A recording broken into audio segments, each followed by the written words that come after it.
அவ்வாறு நோக்கினார் எவ்வாறு நாடுவேன் கண்ணாடி முன் நின்று பார்த்து கொண்டேன். ஒன்றாக செய்திட ஒரு 100 நாடகம் ஒத்திகைகள் செய்து எதிர்பார்த்திருந்தேன். எதிர்பாராமலே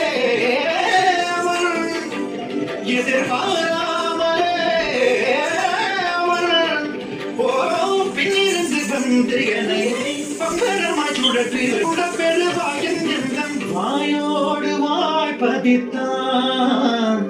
இங்கு பூலோகம் என்றொரு பொருள் உள்ளதை இந்த பூங்கோதை மறந்தாளடி.